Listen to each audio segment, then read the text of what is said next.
So here we are, you miserable accursed. The dog days of summer, talking politics. No Jordan today, just me, Scott, and Kory. Jordan's off on family duty for a couple of weeks. Things are moving slowly up here this summer in Canada compared to the whirlwind in the United States. The Liberals look amazingly placid, given the state that they're in and the limited time remaining to fix it. Is anything going on under the surface, or is the party this fatalistic? By-elections have been called in 2 ridings, by the way, including the one held by the Liberals since Paul Martin took it from the Mulroney PCs in 1988. In the same vein, our clipping is from Susan Delacourt in The Star, writing about Abacus Data's polling on Trudeau and why people think what they do. We'll look at that and see if it gives Trudeau any reason for optimism. TLDR? No. Lastly, the pod has been arguing that the Liberals need to go negative on Poilievre for some time. Last week, they put up an attack website with 20 reasons not to vote for Poilievre. We'll discuss what the point of this is and what the effectiveness of these attacks would be. Lastly, we'll respectfully ask Gordon Pinsent to call us to order for the Hey Yous. But first, we'll start with Kory reporting on the event he was at on Friday night. Kory, it sounded exciting. It was so exciting. I had not been to a wrestling match. I'm not talking, the like real wrestling, like Greco-Roman Olympic wrestling. I'm talking the real wrestling. Yeah. The real, we were talking earlier, Stampede wrestling, WWF wrestling, like all of that. Oh, no, don't. Oh my God, the guy's got a steel chair behind the referee's back. Holy shit, he could do. Why does he turn? The referee's not turning. I had no idea that there was amateur-ish wrestling in Toronto. I went to your hood, David. I was out at Queen and Dover. For anything weird like that, if you want weirdness, you got to come down here. You got to go to Queen West or West Queen West, whatever that constitutes. Anyway, I went and watched a wrestling match with Nicole on the weekend, and I must say, I think I need a new side hustle. I thought it was a men's fashion podcast, something like that. But now I'm convinced it's being a wrestling manager. Look at me. I'm never going to be in the ring. Not maybe own a Speedo, but never, pumping enough fire. Although you're very intimidating. Want to watch that. No, but somebody who yells and is kind of like a hype man and a wrestling manager in that way, yeah. I feel like there's a future in that, and also a lot of fun. Right? It's kind of all the things I love about politics, but just, with the volume turned up a little bit. Just like Abdullah the Butcher used to yell at Ed Whalen outside in the ring at Stampede Wrestling. Yeah. Exactly. Anyway, it was a lot of fun. And I got to say, check it out if you're Toronto-based. What a lot of fun. What a great night. Remember that time we tried to convince Kathleen Wynne to go into the leaders debate with a little bit of metal tucked in her waistband so she could pull it out and just cut herself quickly above the eye and then be like, my God, he got 40s hit me and I'm bleeding. That's 5 minutes. But she wouldn't go for it. She wouldn't go for it? No. Speaking of which, have you seen Trump's ear? Where did the blood come from? Yeah, I don't know. I don't buy. I know. Now this is turning into Reddit. I'm not convinced that the bullet hit his ear. FBI says it did. Shrapnel. I thought some other person was out there saying, didn't the FBI guy testify that they weren't 100% determined that? This is the knowledge level that people tune into this podcast for. It looks pretty legit. I heard my cousin Roger likes to fish. You literally see it. It's on camera. What's there to debate? It's literally on camera. Yeah, but I think it was glass that hit. I'm not doubting that he was shot at. I was thinking that it was glass. The ear looks perfectly fine now. So, it's because he put an envelope on it for a week. That's right. The envelope. It was like one of those Michael Jackson healing domes over top of his ear. For sure. Anyway, God bless him. All right. So listen, wrestling or no wrestling, Trudeau went off on vacation. That's another story, but one on which I think we're all agreed, which is that assholes should leave politicians alone on their vacations and private time. He went away without making any changes to his operation. There's some low-level grumbling appearing in the newspapers, a steady stream of people announcing they're not running again, but no concerted push for substantial change. Scott, is everything as quiet as it looks out there? Trudeau's plan is to run it back, as the Leafs say, and is everybody okay with that? It does feel very Toronto Maple Leaf. We got a great core. Let's keep it together. Goaltending, polling numbers, not going to think about it. I don't understand what's going on. And now, just a hint of my world, with Kory and I do work with CTV and Bell Media, they keep sending us notes from producers going, want to make certain you guys are around in August for when the big cabinet shuffle happens. And I'm like, which cabinet shuffle is that? What do we Well, there's a rumor flying around that obviously when the prime minister comes back, there'll be a cabinet shuffle. Maybe Mark Carney will come in. They'll make some change to the current. I'm like, I haven't heard those rumors. I don't know, man. I recognize why somebody might sitting in a room with, whiteboards think, well, maybe this is worth writing down. But I detect no disturbance in the force. I see no evidence that they are preparing to make any kind of significant change. Doesn't mean they aren't, but based on the objective evidence, it looks to me like you've got a government that recognizes the situation, but can't bring itself to pursue any of the obvious options that you might in order to signal change. Obviously, the prime minister doesn't want to step down. They don't want to replace a consumer carbon tax, probably are of the view that if they do that, it's kind of like pulling the plug out of your own boat. It's like, well, what's left now? And you just sink to the bottom of the lake. And obviously there's some general hospital thing going on over there with Carney and Trudeau and Freeland. And Freeland went to the newspapers and said, he's the godfather of my son, as if to say hey, just back off. We're all hugging. And so I don't know what that was one of my all-time favorite spin lines. But is it the Fredo kiss? The embrace, the hug, the kiss? So he's not coming for finance. It's actually death. No. He's practically family. So I don't understand. He would defer to me 100%. Yeah. Well, I'm not a godparent. I'm a parent. So superior. Yeah. And so it looks to me like all of the options to signal real change look really unpalatable to them. And so they've drifted. And I don't know, maybe the prime minister is thinking about whether or not he's willing to pursue one of those big cards, play one of those big cards, pursue one of those big options on his vacation. But there's no objective evidence that any of that's happening. And so, I guess we'll see. And again, as we learned last summer, the only cabinet shuffle that will make any kind of dent in terms of this trajectory would be to move Freeland. And they don't appear to want to do that. She clearly doesn't want to move. And by the way, it's not obvious. I know we're going to talk about this kind of stuff later. It's not even obvious that would actually do anything. It's not obvious that if Carney came in and financed that, it's not obvious that would work. But I'm pretty sure status quo won't work. And yet status quo seems to be what we are locked onto with all 10 fingers and 10 toes. Kory, what do you think? What do you think a Liberal member of Parliament who wants to run again is thinking right now? Well, we're getting close to what my hey you is going to be, but I think a lot of anxiety is what I think they're thinking, because they can read a poll just like the rest of us, and it's tough days now and it's tough days ahead. And there are some things that this government's doing that are deeply unpopular with people. And, changing the personalities, if you're going to keep doing the things that people don't like, there's a lot of indications out there that's not going to work for you. So I don't know. What are they feeling? I don't know. Anxiety? That's my guess. Yeah, cabinet shuffle, for Christ's sake, you guys. Coletto had a poll out recently, because Coletto polls on everything. Coletto had a poll out recently that reconfirmed what we all know, which is nobody knows who's in the current cabinet. Other than Freeland, who some people know, nobody knows who anybody is. The highest profile people, nobody knows who Sean Fraser is. Nobody knows who Champagne is.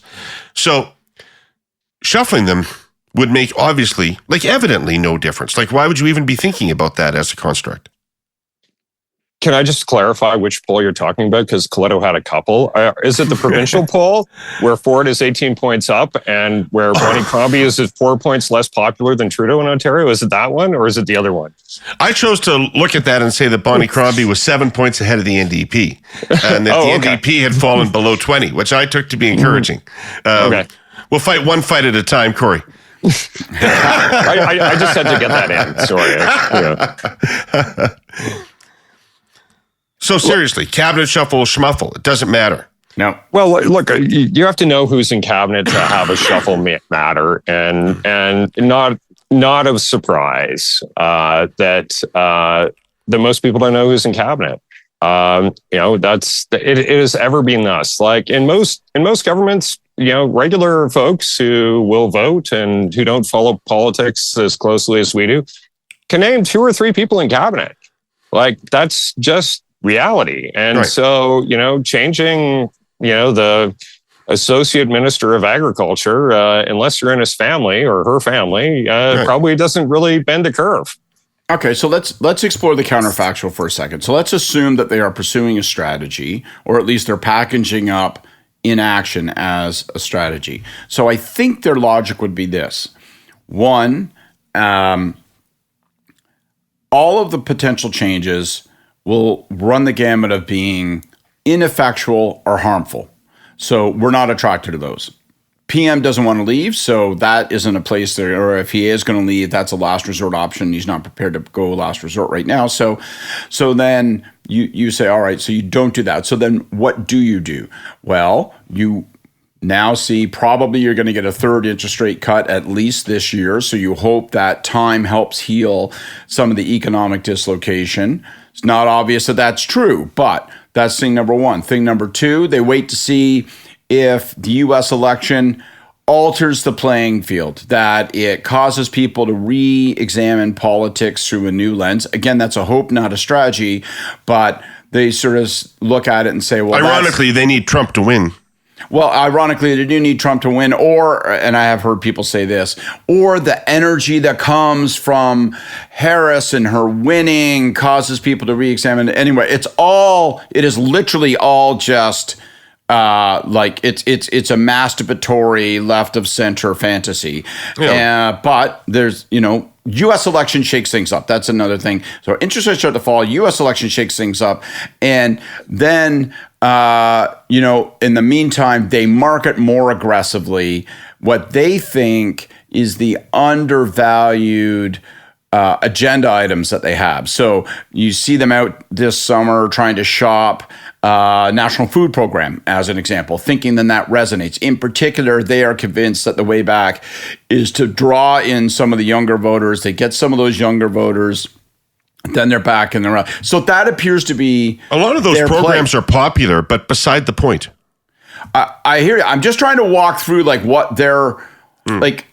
What they are, rather than saying everything is lost and there is no hope, that appears to be, and maybe I'm wrong, but that appears to be their strategy, which is to persuade themselves to say, well, if we're not going to do any of these things, we're not going to reverse course on the carbon tax, we're not going to do a massive shuffle among the cabinet ministers who matter, and we're not going to change, and Trudeau isn't going to leave. Well, then this is how this constitutes a strategy. We market some of these programs, we try to really drive in, make certain we keep the NDP low, steal as much of that vote, try to animate some of the youth vote, and then hope the combination of an improving economy, lower interest rates, and a sea change in politics as triggered by the U.S. election causes us to have a new window.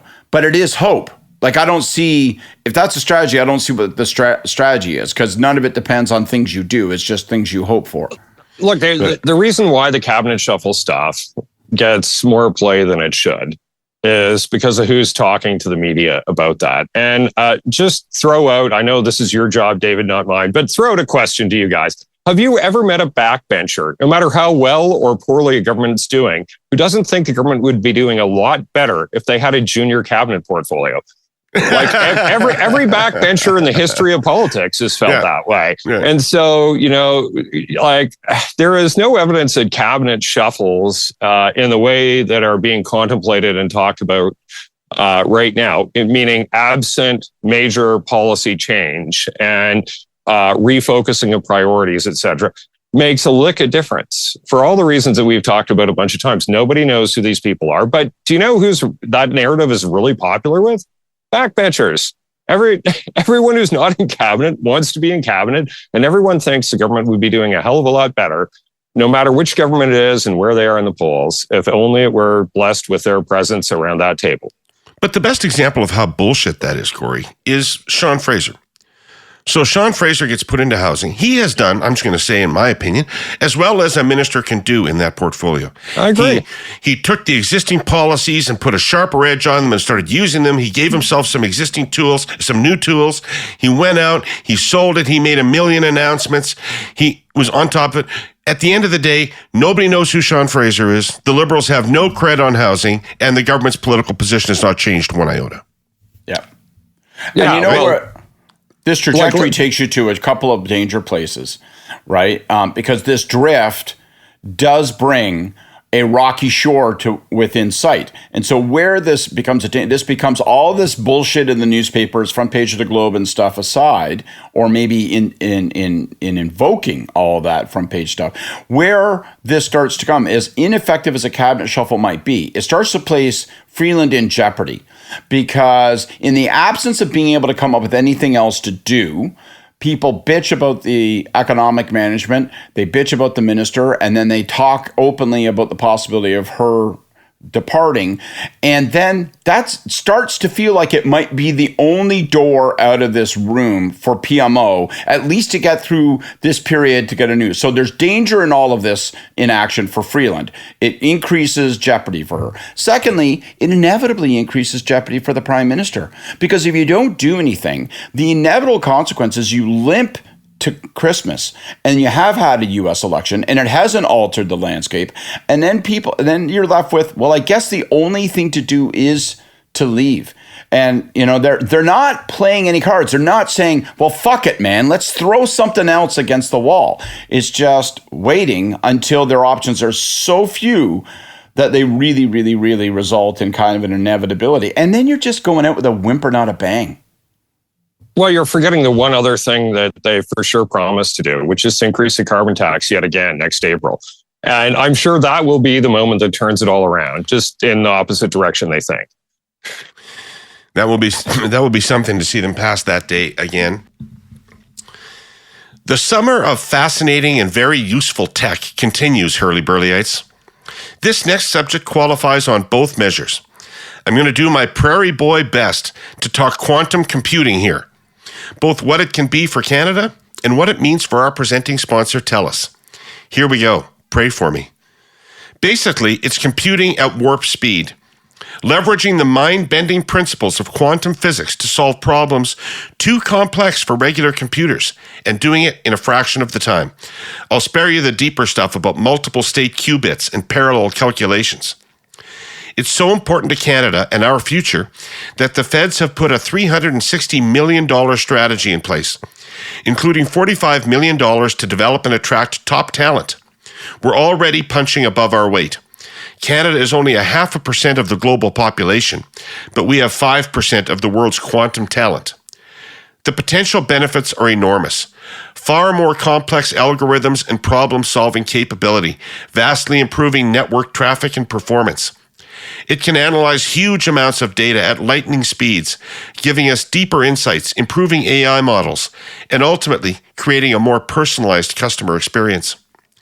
Far more advanced and secure encryption methods against cyber threats, so your data and information is better protected. It'll even help create efficient supply chains, with predictive models that can forecast demand and manage inventory better than anything we have now. And finally, it puts us in the race for discovery, accelerating research and innovation, leading to new tech and solutions in industries like healthcare, finance, logistics, and telecom. It's a light year of a leap forward. I almost don't have to say it. All that potential computing power requires a network powerful enough to run it on, while upgrading and innovating right alongside it. TELUS is not only a necessary partner to enable quantum computing, now, how should I put this? A willing, eager, supercharged partner, working with researchers and experts to help make the network secure and ready for this next evolution. More next week. I have one last question, which is, okay, we've talked a lot about why the caucus may be docile. Because they're, all came in the class of Trudeau. They all feel indebted to Trudeau. They don't know any other way of operating. The party machinery is different. All that kind of stuff. But Scott, where are the you and I's? Where are all the pros, the hacks, the long-time organizers that actually can manipulate things in the party and can stir things up? How come nobody's doing anything? Because one, a bunch of those people feel intimidated by the reality that the party is Trudeau and Trudeau's alone, right? So there aren't, okay, well, I'm sort of in this camp or that camp. There are not islands or pockets or poles of influence and voices. And, that's all a reflection of Trudeau's remarkable resurrection of the party in 2013 and 2015. So I think that's one factor. I think another important factor is that there are no mechanisms for those people to work with. So then they're left only with, well, all they can do is lend my voice. I can't go out and mobilize a handful of ridings. I can't create leverage by doing things, by showing saber, because there's no mechanism to dislodge or challenge or any of that sort of stuff. I can't bring a motion at a party convention that might force change or reform agenda. You can't sew together a reform agenda. You certainly can't do a direct leadership ballot challenge, review challenge. So I think all those people are left saying, well, I don't have any leverage. All I have is a voice. All I have is yelling into the internet wilderness and hoping that people pay attention. And then you sort of look like Percy Down. And, people get on my ass all the time, to be honest with you. I get editors and producers saying, well, why don't you just openly call for the prime minister to step down? I go like, well, first of all, like, I don't really feel like, who am I? I haven't earned the right to make that call. And secondly, like, and I don't dislike Percy, but I don't want to be in a sentence saying joining Percy Down is now Scott Reid, like jerking off against the wall and calling on the prime minister to step down. And people are like, who's this tool? So that's all that's available to folks. Like, there's you can't gain percentage. You can't purchase leverage. So you're just yelling in the hopes that somebody at National Newswatch hears you. And whatever, man, like, what's the fucking point? So why would you go out there and bother? Well, don't you think, though, is that your answer, David? Evidence, don't you think there's some evidence to the contrary on all of that? Like, I get where you're coming from. And look, I have experienced, some of the downside of being the guy who calls on these truths forward publicly in the past. Like, it doesn't engender love from everyone in your party when you do it. But don't you think that the Clooneys and the Axelrods and in her own very tactful way, the Pelosi's are the reason that Biden stepped down? It certainly isn't because, like, he woke up one morning and said, hey, for the good of the country, I'm going to leave.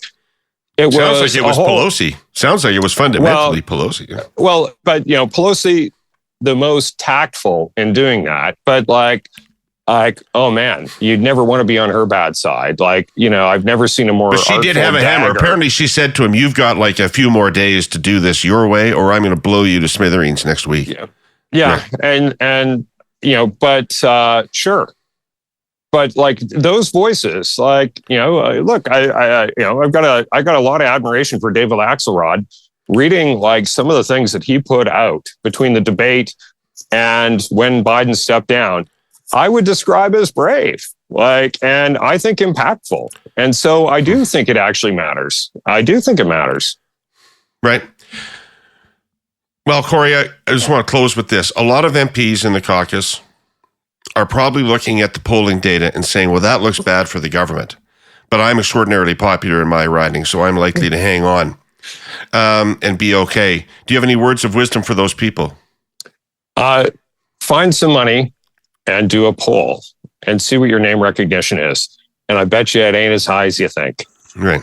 That's what I would those say. MPs will say it's extremely hard to pull a riding, and you can't get complexity in my riding. Yeah. And one of the things that people overlook is, yes, the party is very unpopular, and yes, the prime minister is very unpopular, and yes, it's going to be a massive tidal wave change election. However,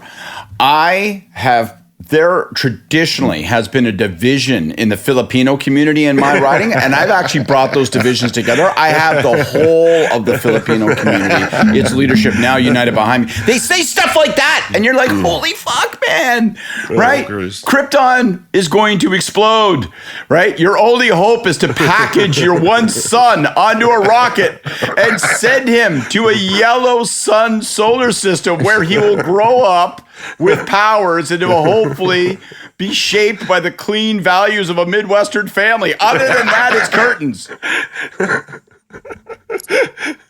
That's too good. That is very, very good. All right. It's very good.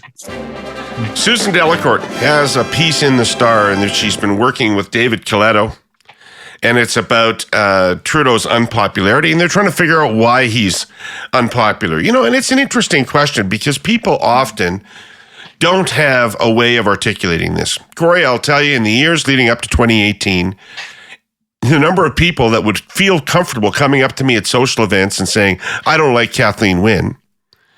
And I would say to them, why? And they would look at me blankly like they weren't expected to have to justify that opinion. Right. And they didn't really have an obvious immediate answer as to what the reason was. So sometimes these things are complex. Anyway, let's see what she says. The top two reasons, so they did a poll, Coletto did a poll. Top two reasons cited for negative impressions of Trudeau were disappointment in what he's done, with 59% calling that the top reason, and his management of the federal budget, with 55% saying that was the major reason they didn't hold Trudeau in high esteem. And I'm just going to stop right now and say that's bullshit. That is complete bullshit. That there are not 60% of Canadians who care about the budget or could tell you what the deficit is within $10 billion. Point number one. Correct.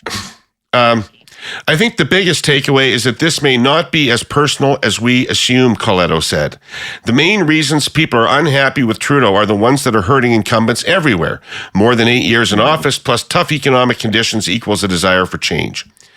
Some of the reasons cited, however, did go to Trudeau as a person. Of those with negative impressions of Trudeau, 77% cited his weakness as a leader, and 66% said they were simply tired of him. For some, it's about disappointment. That's not necessarily hate, Coletto says. Many point to how he's managed the budget, which I find interesting. He's seen as out of touch. His economic policies aren't liked. He's weak, and almost half say being tired of him is a top reason. So is there any thin reed of hope for Trudeau to climb out of his unpopularity? One notable finding stands out.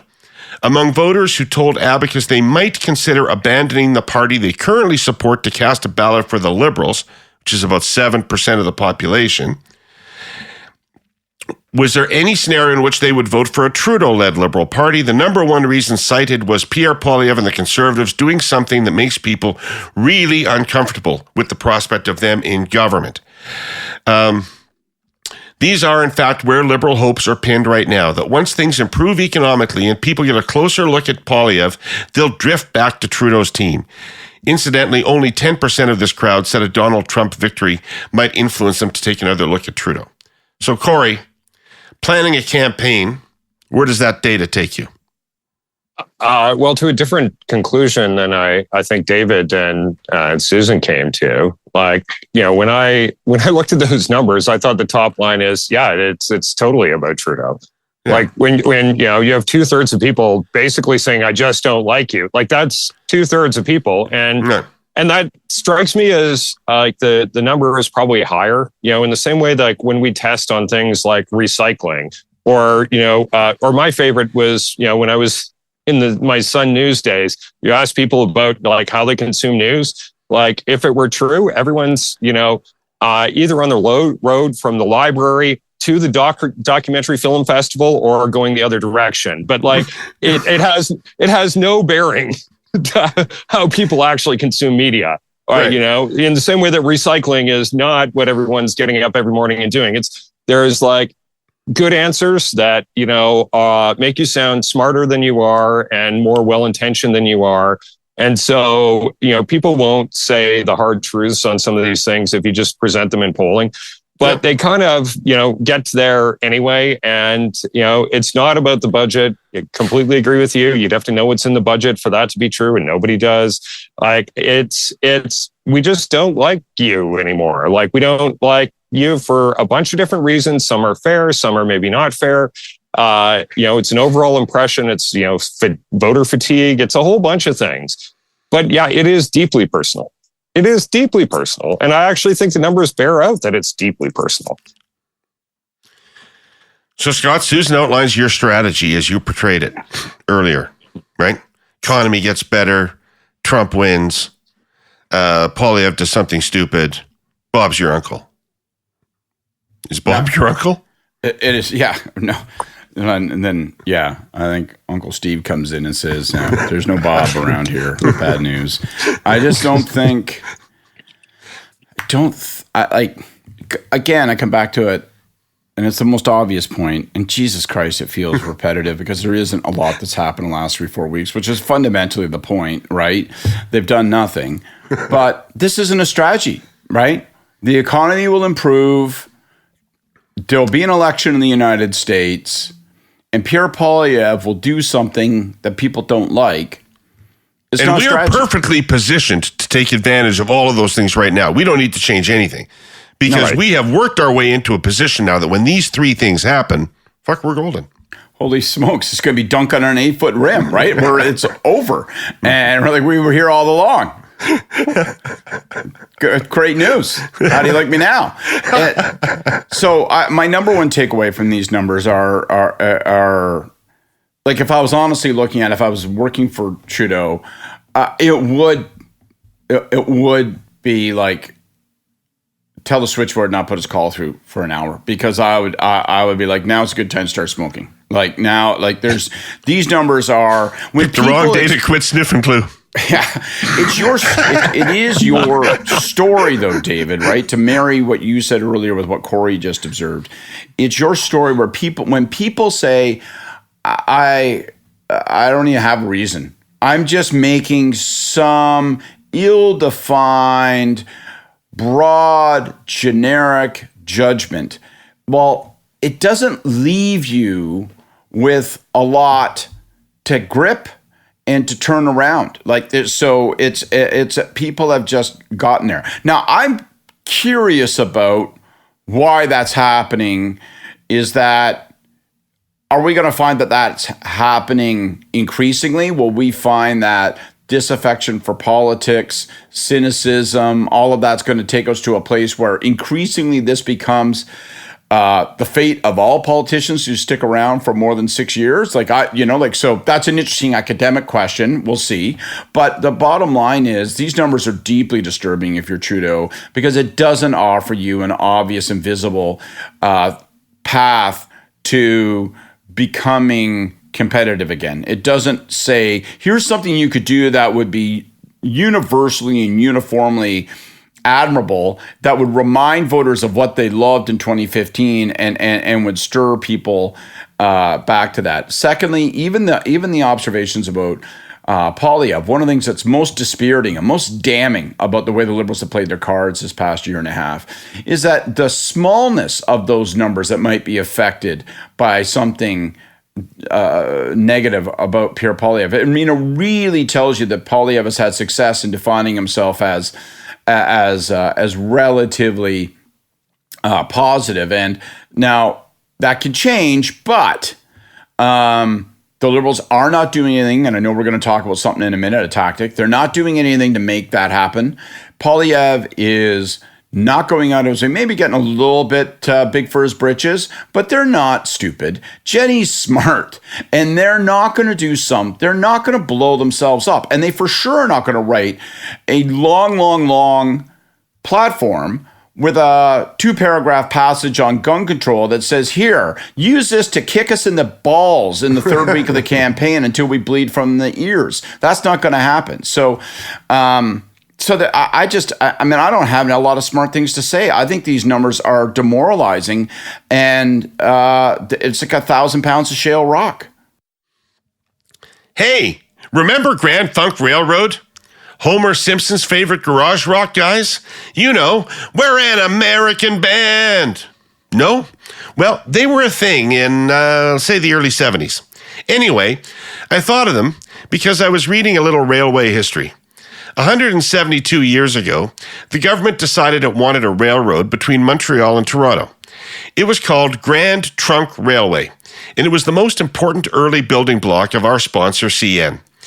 Grand Trunk quickly absorbed a bunch of smaller railways, and by 1867, the year Canada came into existence, it was the biggest railway in the world, 1,300 miles, running through the Maritimes, Quebec, and southern Ontario. Its main business was moving grain from the prairies to markets and ports in eastern Canada. That mission hasn't changed much. In any case, by the dawn of the 20th century, the big national goal was a transcontinental railway. It was a mammoth and blindingly expensive dream, but absolutely vital to the economy. So Grand Trunk made a deal. It would lay down tracks from Winnipeg to Prince Rupert in BC, and Ottawa would build from Winnipeg east to Quebec City and Moncton. By 1914, Grand Trunk Pacific was ready for operation. The National Transcontinental was completed a year later. But the actual cost of building it came in way above estimates, leaving Grand Trunk wallowing in debt. And of course, by then, the Great War had begun, which dried up capital. Grand Trunk went bankrupt. The Fed stepped in. And on June 6th, 1919, Canadian National Railways was born. I guess you'd call that a foundational Canadian story, because it is. It's part of how our country was built. Since Kory's right, and it's personal, there's no policy fix to this. Like, there's no change to it. There's no initiative that would make a difference here. He has to make some kind of, if he's not leaving, he has to make some kind of change or do something that's so dramatic that people see him differently than they do. Probably impossible. I don't know what that would be, but it certainly isn't replacing Freeland with Fraser. Not if you keep doing the same thing. Not if you keep doing the same thing, right? Like, but like, how credible is a change if it's fundamental? Like, we've talked about things that would be big enough. And like, when people talk about not liking the budget, like, what do they probably perceive as that being? Carbon tax, deeply unpopular. It's not going to change that. Right. It's not going to change that. But like, that would be something. And I think insofar as, people, in the abstract, were way more open to, capital gains tax hikes as presented how the government presented it. But, in reality, it's like, oh, well, you're just going to raise another tax. And I don't like that. Like, voters don't like tax hikes. What a surprise. Even dropping the carbon tax, though, Kory, it would be like getting a bear claw off your leg, but it doesn't help you run. Right. Right. But like, it's a lot easier to run without the bear claw on your leg. Even if you're, missing a foot, like, it's different versions of bad, but probably not credible, like A, not going to happen, and B, not credible under Trudeau's leadership. But, like, look, I think it's all about, the personal. And I think you can get back to policy if you get the personality out of the way. And there's an openness in people's minds to do that, but not until the leadership stuff is dealt with, I think is the brutal truth of it.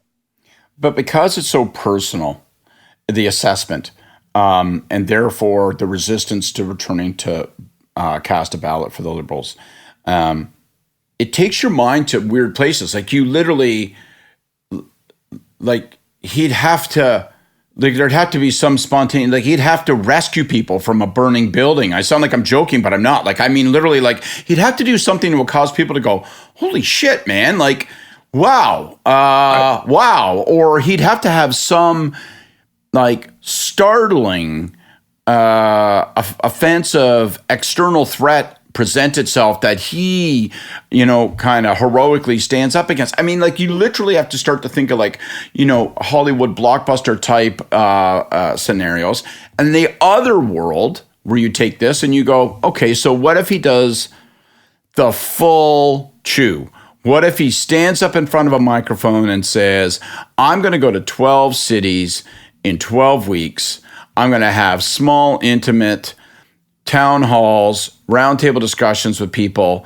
And it starts with this. I'm sorry, right? I gotten badly off track. I know that people find my manners sometimes alienating. I don't think that I'm being patronizing, but it's clear that I have been. The carbon tax is a burden I shouldn't have added to people's load, so that's going to be stopped. But it's more than that. I get it's more than that. I'm going to listen to people. I want to reconnect. I want to but all that sounds like a political strategy. All that sounds like phony horseshit, you know? So you start to think about that. Is that an option? The kind of mea culpa. I want to refashion myself to. It doesn't feel like an apology to. It doesn't feel like that would get you anywhere. So again, you're left with like if they don't try some other things and see if David's numbers can be defied. See if you test the idea of changing direction on the economy, changing some of the major personalities, changing your priorities, and seeing if that works. Then, and if it doesn't, well, then you got to go.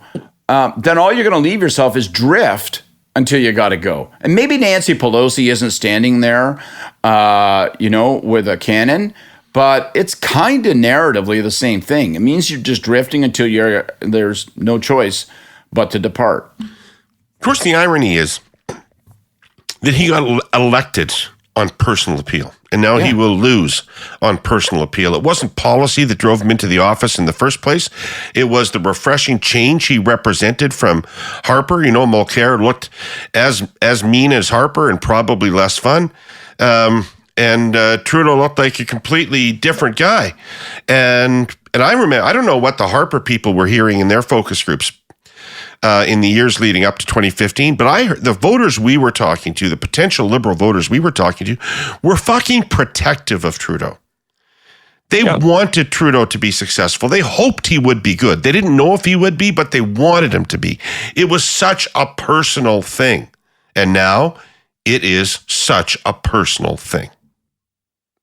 Yeah, I can't say that I don't appreciate that or revel in it in a little bit, but no, I think that's true. Look, but I'd also say that, you've had this conversation on Hurley Burley and, with others before, Kayla talking about, the undoing of Trudeau in terms of what people don't like about him was always there, like it is for every leader. And it's everything you said is true. But everything she said about that was also true. And you saw us in 2015 trying to push on some of those open doors around him not being a serious guy in various ways and all of that. And all of that is still there. It's just where it falls in terms of relevancy to voters has shifted. But it's not like they got some new information. It's things that they always felt in one way, shape, or form are now the things that are, defining how they think about them. And this is why I think it's so personal. And this is why I think it's so inevitable that, the only path is leadership change if the Liberals want a different outcome. And, it's in all the numbers and I would go and say always has been. There might be, it's the kind of analysis I usually hate because it sort of is like esoteric, but if this is how it all turns out, if this is what the arc of this goes, there might be some reflections on the political strategy of brand and the power of brand and then the limits of brand and how that works. Because, I really do think you can make an argument, others have, and, you can say that Trudeau was really the first full-fledged brand prime minister. That it wasn't just marketing techniques, like it was literally a commitment to brand. And that is their version of communications. It's why they are so good at some things and frankly so inadequate at others. It's why they're not great at damage control, because it's a brand proposition. And so they constantly were injecting more into that brand definition. Fill it.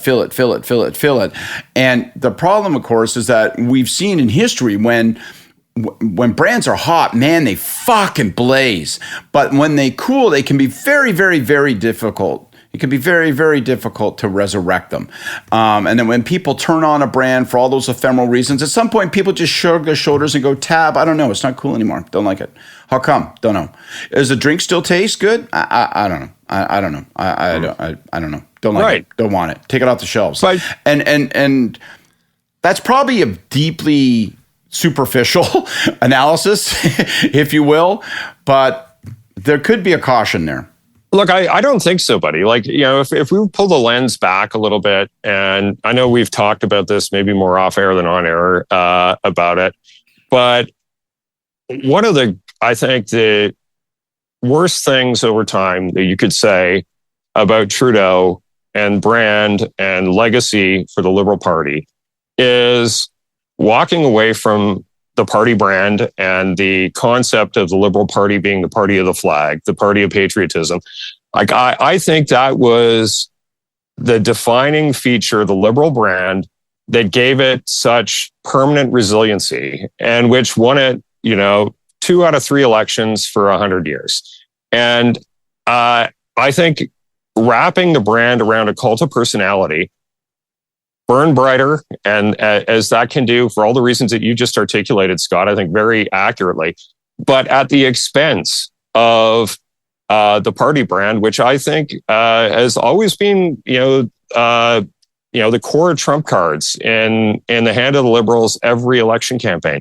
And I'm going to throw out some credit to Patrick Muttard in particular, but Harper as well, and Jason Kenney as well, and trying to take away a little bit of that, party of patriotism, party of the flag stuff. And so I think the Conservatives have leaned into trying to capture that territory in a long-term, very deliberate way. And I think made possible because the Liberals retreated from that territory and, wrapped themselves around this sort of Trudeau cult of personality. And, that works until it doesn't. Yeah, the same argument could have been made, though, about his old man. The same argument could have been made that 68, it redefined the party. I mean, a lot of those Pearson era folks did feel that way. If you ever talk to some of the old timers that David and I did get to know, a lot of that generation's gone now, obviously. But, there was that instinctive reaction to Pierre Trudeau and the phenomenon of Trudeau mania and so on and so forth. And there's a guy who did fight his way out of a box canyon, and had left in 79, but that is almost. For people who are waiting for that, I think that Trudeau possibly has a comeback in him if Poilievre wins a majority and then raises the tax on gasoline by 60 cents a liter. Right.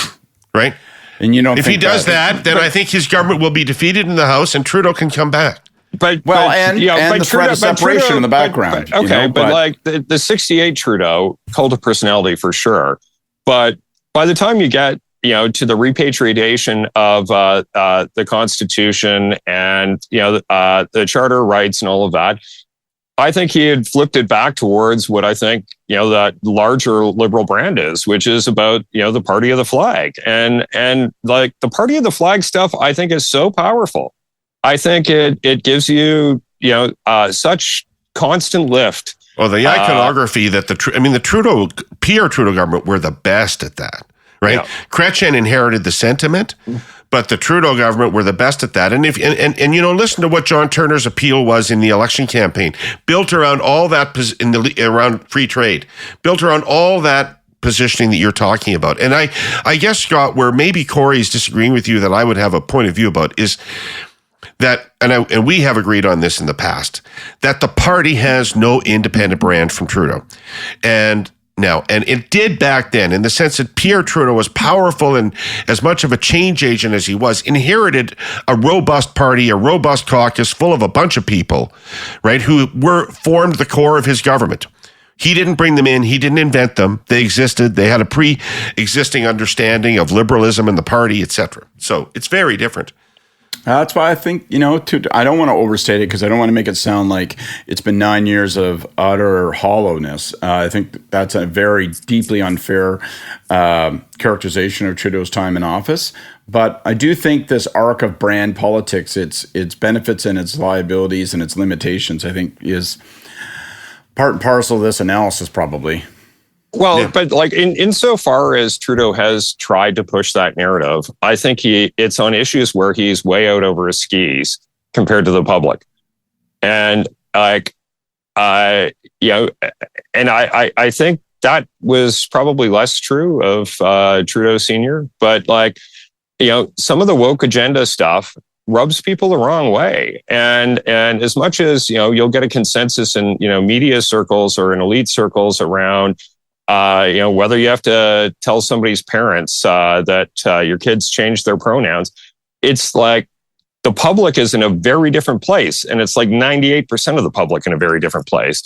So like, I think the values, when they try to associate that with, this is Canada and we think this and do this, it's on things where, maybe that's an aspirational statement. It's not a reflection of where the public are currently on some of those issues. And you can ascribe whatever value judgment one way or the other you want on it. But I'm just saying from a polling perspective, I don't think it's a mainstream presentation of what some of the Canadian values are right now.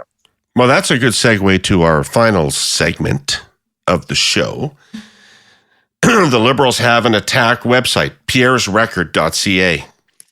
It allows people to vote on various statements Pierre Poilievre has made or positions he's taken or people he's had a picture with as to which is the most egregious. The number one item has only 24,000 votes, so I don't think this is taking the internet by storm. Maybe if Poilievre had fucked a couch or something. But I'll read you the top 5. Defined marriage as a union between a man and a woman. Worked to bring American-style anti-union laws to Canada. Became eligible for a pension at age 31 and raised the age of entitlement on Canadians. Visited and courted far-right extremist groups and said Indigenous Canadians needed to learn the value of hard work more than they needed compensation for residential schools. So, Scott, what are they doing with this fucking website? Are they testing out attacks for potential ads, or what are they doing here? I think they're trying to elevate their game. I think they're trying to, within the limitations that clearly seem to be imposed on them, which is have no media buy money, put together a sharper, more pointed attack. So it's an effort. I think it is evidence that there are folks who know what they'd like to do. There are folks that want to go hard. But I think it's also evidence of what those constraints are. So there's a couple things about it I like and a couple things that I think come up a little short. First of all, I think it's well done. Like, I think it's pretty sharp. Like, for this sort of thing, I think it looks professional. It's well composed. It's clean. And, there's a gamification element to it, which folks will tell you in that world matters. And so I think it's well done. I don't profess to be an expert in this area, but to my eye, compared to having ministers step out from behind their desk, oh, hi, well, welcome to Melonville. I'm the minister of whatever the fuck. And I just wanted to mention that Pierre Poilievre is against children. And, those things are so bad. So this is a whole other order of professional, well done and rooted.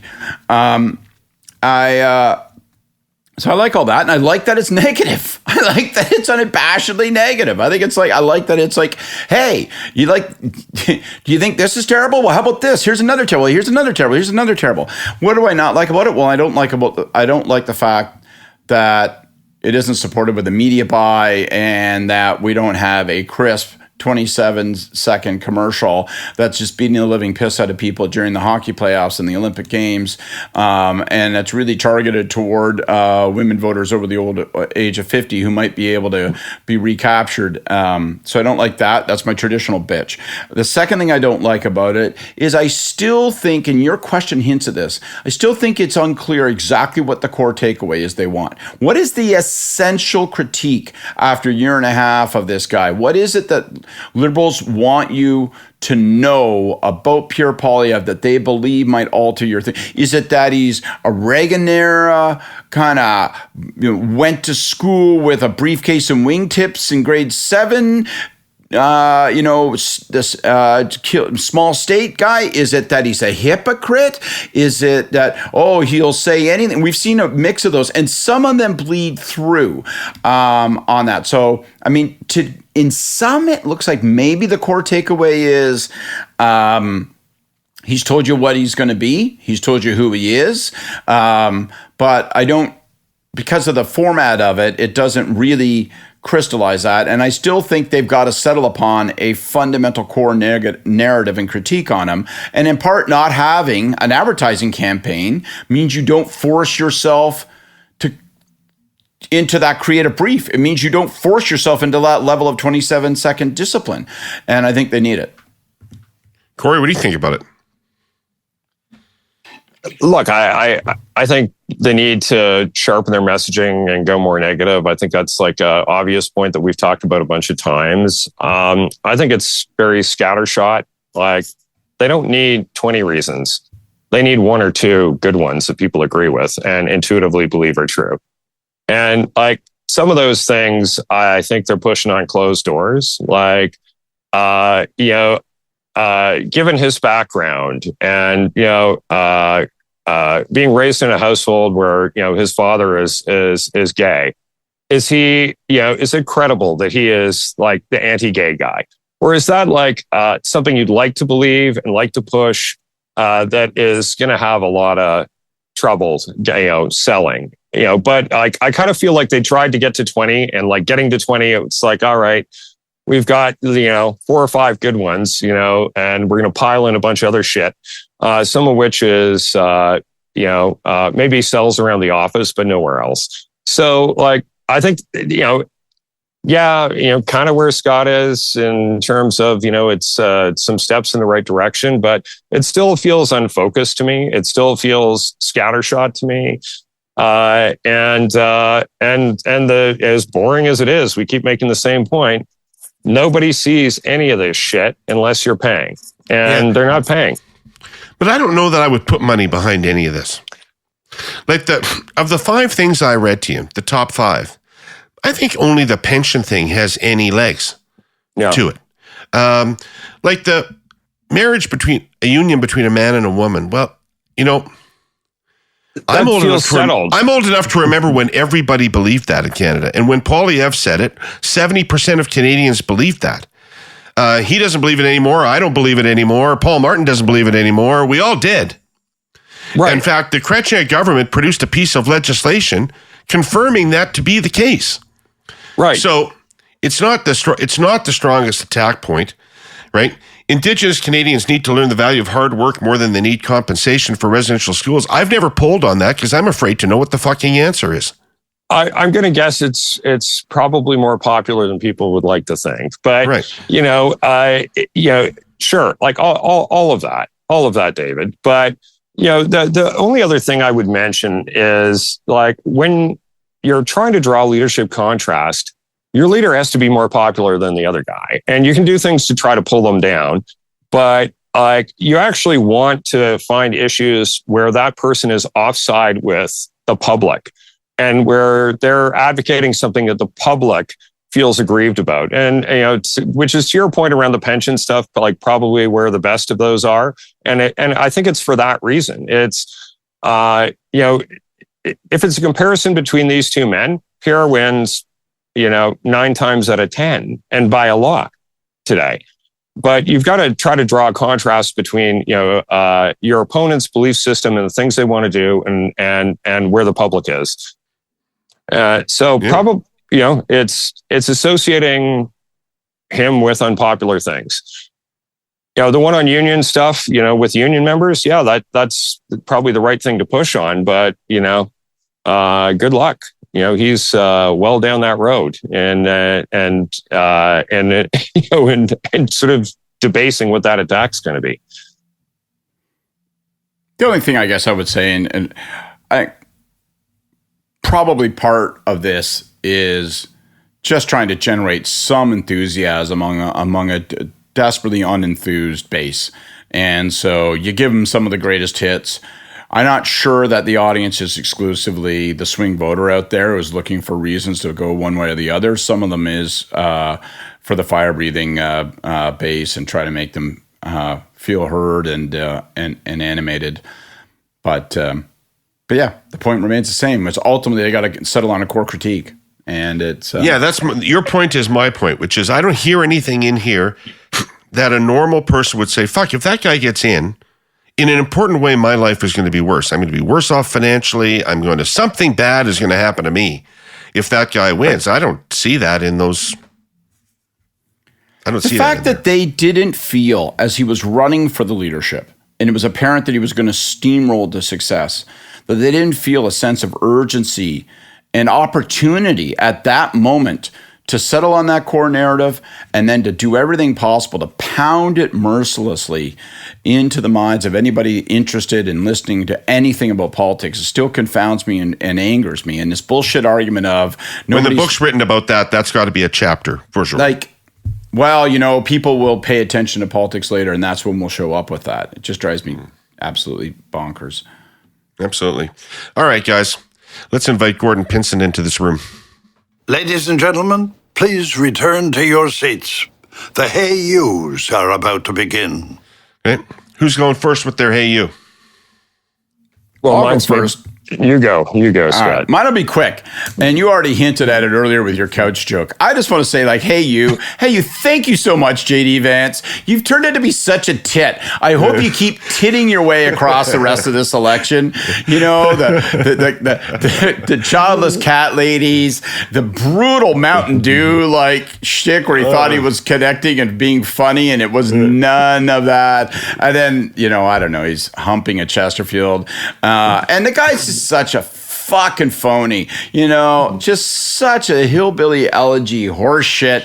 I just love to watch this guy unravel because he's a sort of charlatan who's kind of zipped and zagged his way through politics and, the Charlie Rose interviews sort of circuit. And now it's when you actually have a look at this guy, it's bullshit. And so I've been enjoying that.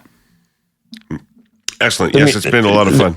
The memes are great. Yeah, for sure. Mine's maybe a little bit lame and a little amorphous, but on what we've been talking about today, my hey you is to Liberal caucus, please, for the love of God, for the mercy of, the three of us, and please do something to either advance the narrative on getting rid of Trudeau in a Biden-esque fashion, or just conclusively shut the fuck up and keep him and let's go down that road. But this sort of endless cycle of drama of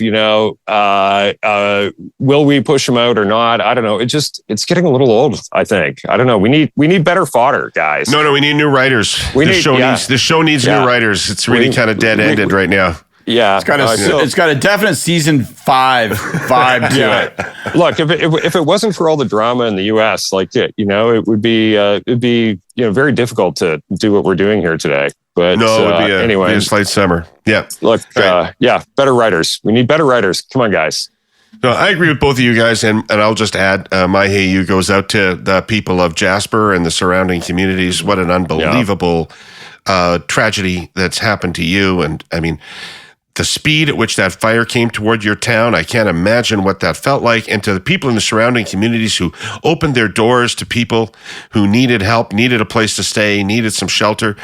My God, that's Canada at its best and Western Canada at its best. And so all of you out there, we're far away, but we're watching and caring. Take care of yourselves. All right, that's our show for this week. I'd like to thank our presenting sponsor, TELUS, and our sponsor, CN. I'd like to thank Kory and Scott for showing up, unlike that shiftless Jordan Leichnitz. And unbelievable, eh? Yeah, I know. Yeah. Anyway, we'll be back. Thanks for watching and listening. We'll be back next week with more of this, even if there's nothing to talk about. We'll still come back. We'll see you then. Take care of yourselves.